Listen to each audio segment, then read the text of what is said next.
Se a gente não quer que a vida seja melhor para nós, que nós possamos, interagir de uma maneira menos estressante, tem condições de a gente fugir de todas as situações de estresse que nos acontecem? Não, não tem muito como, não é?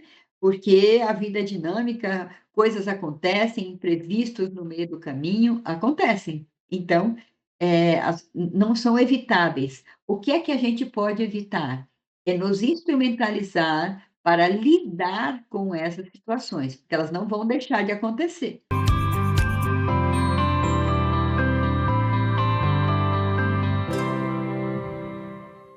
Eu ser terapeutizada e saber lidar com algumas situações é diferente do que eu achar que eu faço terapia e tudo vai ficar fácil na vida.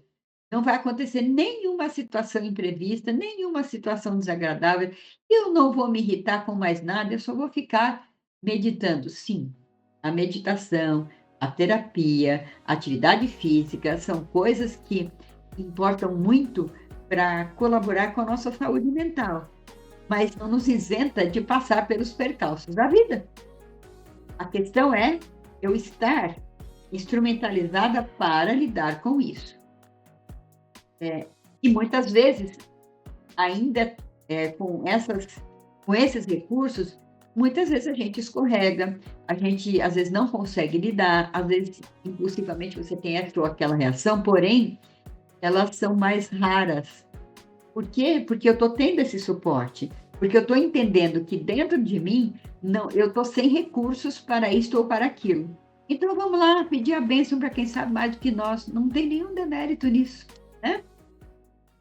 Outro teórico que fala para nós, quando ele estuda o Howard Gardner, que ele estuda as inteligências múltiplas, ele, vamos dizer assim, quebra essa ideia de dizer, como todo mundo diz, que as pessoas, eh "Ai, fulano é inteligente".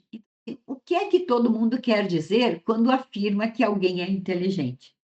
Se eu digo que alguém é inteligente, eu estou dizendo que outros alguéns não o são. "Nossa, fulano é inteligente".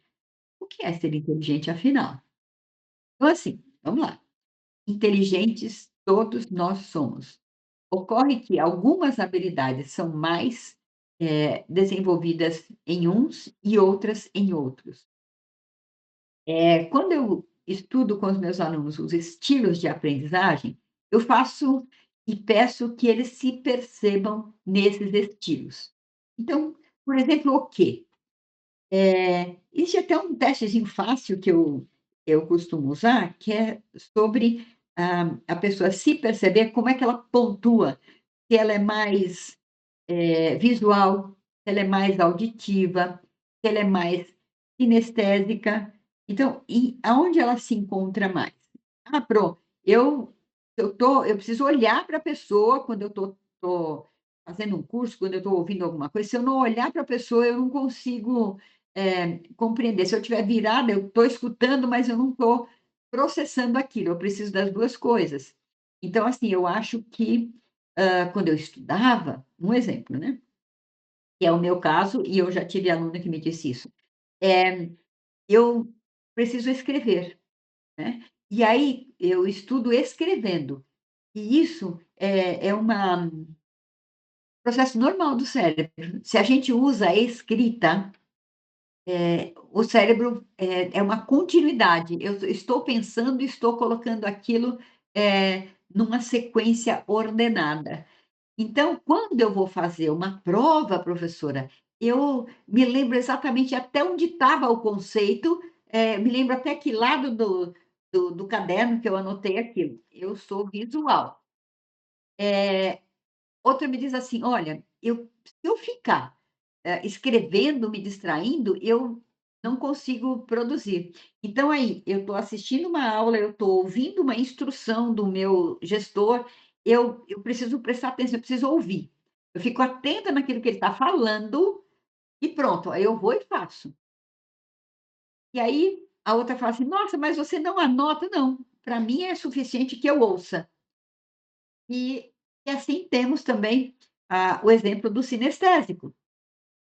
Você pegar um super jogador, que eu não sou muito inteirada de nomes de jogadores nem de times, mas vamos dizer, um jogador famoso, se eu chamá-lo, por exemplo, para uma sala de aula minha, para que ele explique como é que ele faz o drible, como é que ele consegue ir driblando para chegar lá no gol, né, fazer a rede balançar.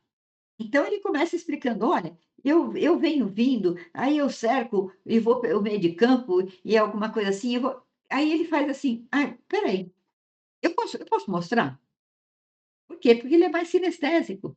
Então para ele ficar, explicando teoricamente, para ele é mais difícil. Então ele vai e demonstra. Aí sim, ele faz isso com propriedade, entende?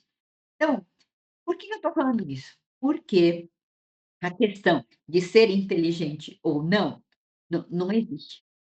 É, inteligentes todos somos. "Ah, mas fulano tem uma bagagem cultural, eh, maior do que, a minha no tal sentido". Ok, tá.